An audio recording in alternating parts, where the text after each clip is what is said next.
Namaste, Namaskaram, Vanakkam, Namo Namaha, Jai Ganesha. Please visit our website at classicalyoga.org, and there's a donate button there if you'd like to help us out. So this video today is actually a response to a video by Rajiv Malhotra entitled Hindu Americans Must Stand for Tulsi. So there's just too much here to put in the comment section.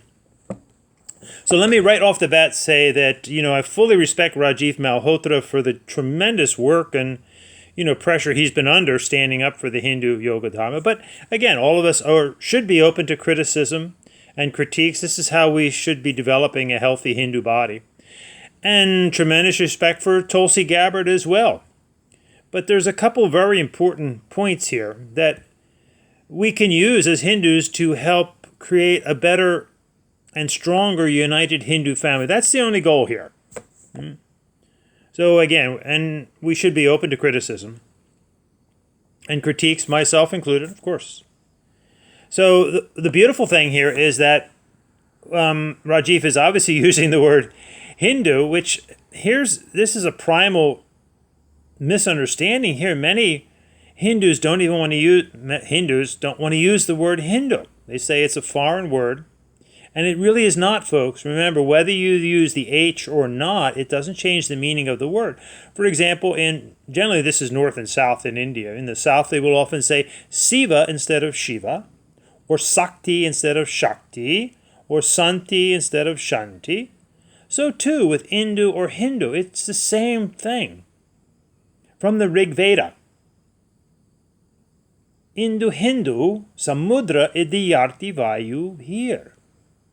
And the rishis would often refer to themselves too as Bindus. Puram Bindu, Indu Hindu. Puram Bindu Vajre Purush Tutaha. Wow. In the former case, fellow Hindus, with the support of the breath, grab a hold of the cosmic ocean within. And then ancient Bindu Indu Hindu soulful warrior. And Rajiv is always encouraging all of us to be kshatriyas, warriors for the Dharma. And that's all we're doing here, is trying to stand up for the Hindu Yoga Dharma. So this is a primal important point here, that we Hindus need to be using our word Hindu. Imagine, we've talked about this in other podcasts, so I don't want to go too much into this. But, if we deny the word Hindu, non-Hindus, other people, outsiders, are going to see these people, they don't even know who they are, so we can just do whatever we want. We can take whatever we want from them because they don't even know who they are. But remember, we are Hindus. And then there are many synonyms. Actually, the first written word was Rita, order. And then Dharma. And we could say Yoga, Dharma, Vedic, Dharma, and then later Sanatan Dharma. But we have to be careful with that word. When we talk about eternal, who knows what's eternal? Come on. Nothing is eternal. Think on that one. So this is a point that Rajiv brings out that we also have to discuss when he and others often say that Hinduism is the world's oldest living religion. Come on. Is it really? So what about all those indigenous people around the world? What about the Aboriginals from Australia, for example, who date their culture back 75,000 years? What about all those in Africa from where we all came that still have their traditions, right? And just because they're small, perhaps, or not as well known or not known by the masses, right? It doesn't mean they're dead. So that's very prejudicial to say that Hinduism is the oldest living tradition or religion. But if we're going to say that and praise its antiquity, well, not everything old is really good. That doesn't mean it's necessarily good. But if, again, we're going to praise the antiquity, well, how come we as Hindus have let so much of the Hindu Yoga Dharma just go, just dissipate, be taken by invaders? Think about that one. Look at today's massive, spurious, phony yoga movement. And Rajiv points out in the video that how much Hinduism has given to the West. And he mentioned the word yoga, and they didn't give it. Well, they did, but they didn't protect it. It's been stolen. And it's been taken by weak Hindus who just capitulate to the modern spurious phony yoga movement. Remember, yoga has nothing to do with the physical body.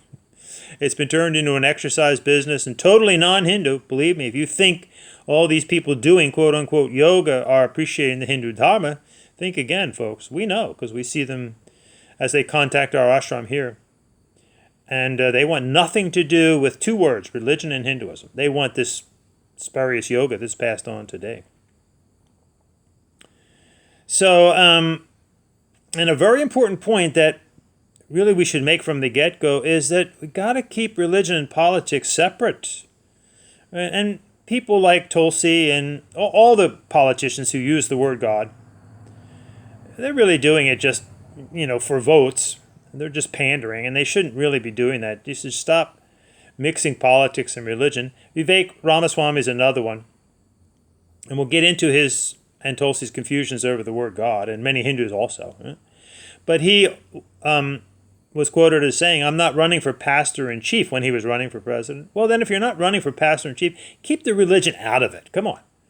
We as religious people are supposed to keep the politics out of it. Otherwise, we lose our nonprofit status. So politicians should return to fair. Just keep the whole God thing out of it. Right? It doesn't have any place there, the religious process. But getting to the word God, come on, folks. That's a Christian term. And Rajiv should know this because he wrote a book on Sanskrit non-translatable. God is a Christian term. It's about an anthropomorphic male, one supreme being, right? God. Now, here's something important.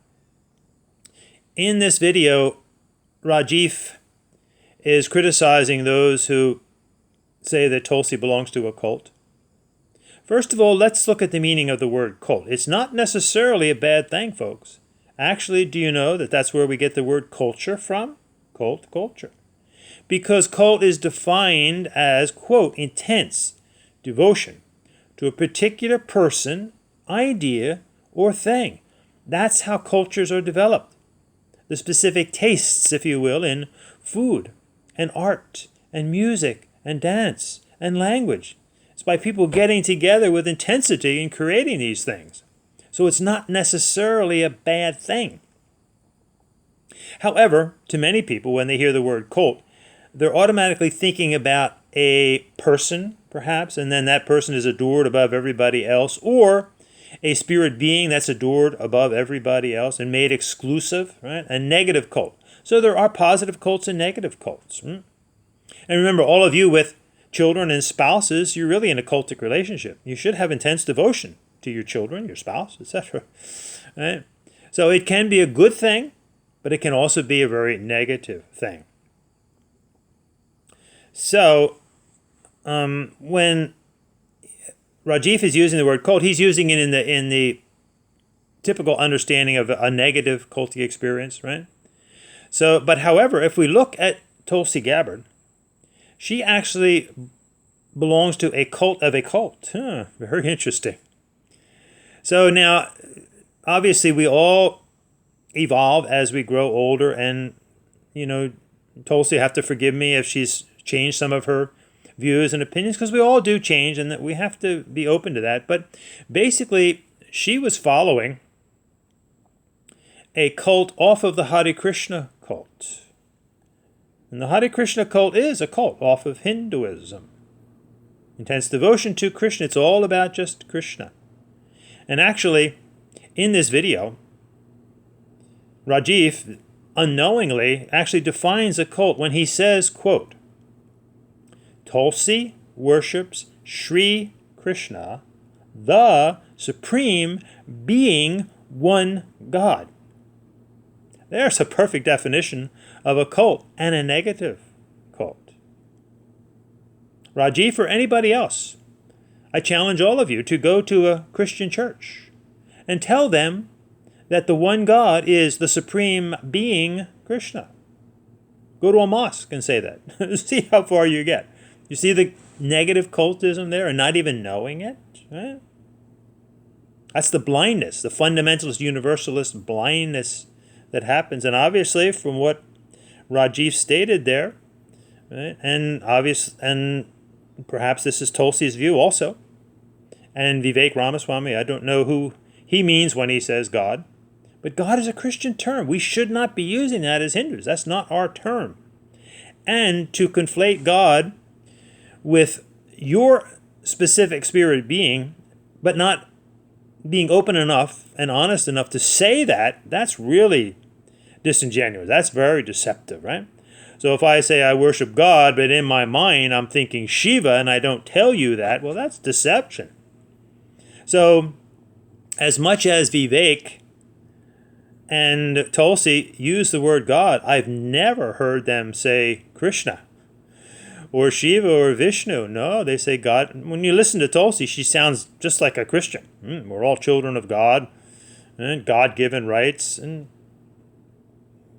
if she encounters Christians, they're going to be thinking that she's talking about, the one true God, the Abrahamic God, children of God. It just sounds very Christian. So it's very confusing. Remember, Hindus, we need to respect our terms. We don't believe in God. We have our own terms for that.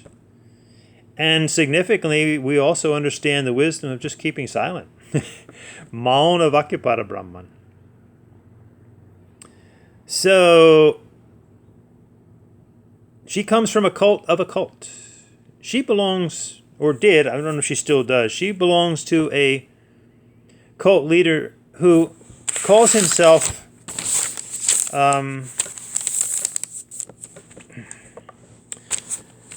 Siddhaswarupa Ananda Jagat Guru. That means world guru. And Chris Butler. And often he just goes by the name Chris Butler.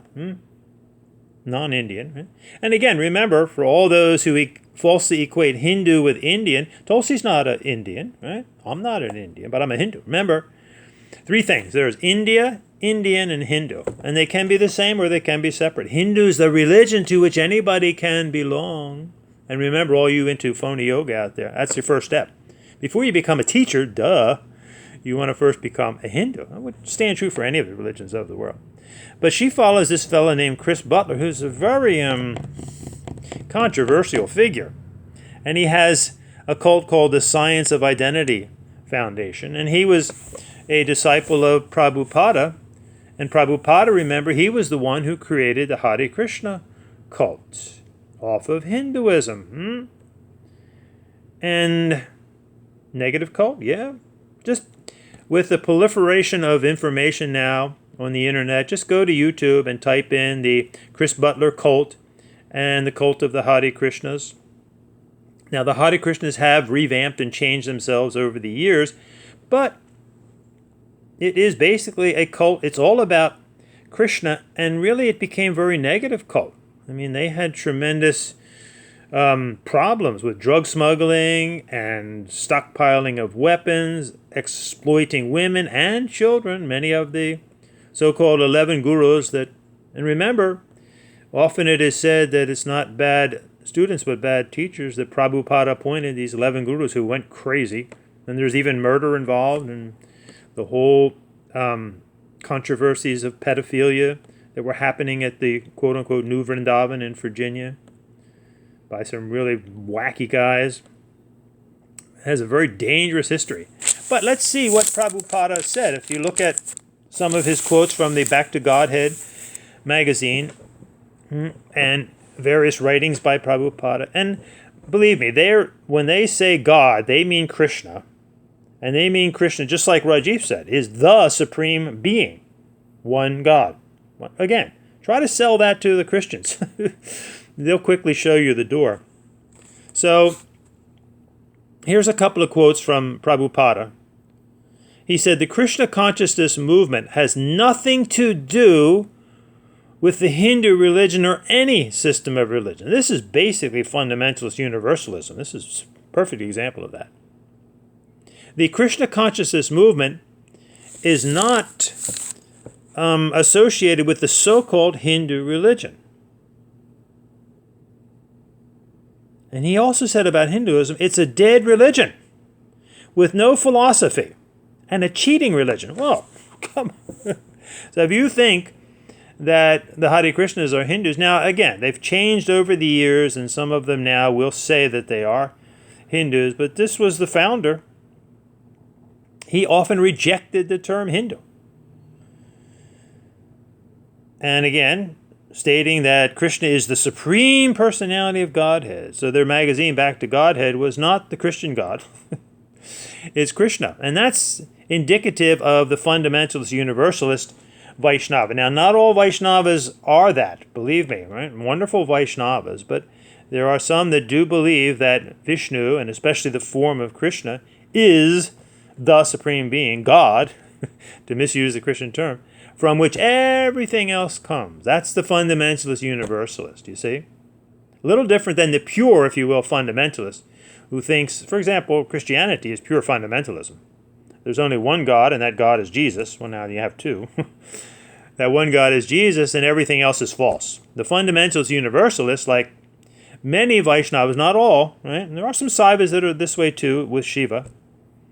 But the fundamentalist universalist, Vaishnava, oh no, they respect all religions. Why? Because what they don't tell you up front is that they believe it all comes from Vishnu Krishna. That's why they respect them. So they'll say Christ is actually, a Krishna in another form. That's the silliness of the avatar principle, right? Which was really supposed to be just a recognition of evolution itself. And sometimes we can evolve and sometimes we can de-evolve. So let's see. He also said all religions are manifestations of Krishna consciousness. So, very interesting that, again, Rajiv is encouraging all Hindus to support Tulsi. And again, we need to keep the politics and the religion separate, for sure. Today's Sadguru, pun intended, who also claims he's not a Hindu. Go figure. Right? He likes to court politicians also. Right? Very dangerous stuff. So what's the bottom line? Look, folks. Remember, there's India, Indian, and Hindu. One's a country, one's an ethnicity, the other's a religion. They can be the same or they can be very different. For example, Tulsi, she was not born in India. She's not an Indian, but she's a Hindu. Vivek Ramaswamy, on the other hand, he is an Indian and a Hindu, but not born in India. Right? And then I believe Rajiv was born in India. He's an Indian and he's a Hindu. So there's the three. Personally, myself, I'm Hindu, but I wasn't born in India, though I've been there and spent many years living with Hindus around the world, right? And that's an interesting thing. Because I've found in recent times, because our ashram is here in America, that the Hindus from India just have a lot to learn about just being honest and ethical, and they just don't seem to be very into the dharma at all, into the religion. Remember, religion is a word that we can use, and we should, while we're using English. There's no problem with that. We belong to the Hindu, yoga, religious, spiritual, scientific, philosophical lifestyle. It's all of those things. So many of them just could care less, right? We have many Indian Hindus around here, and then some of them have been here a few times, but perhaps the message is a little too firm for them, and they don't like it, so they don't come again, and they don't support us at all.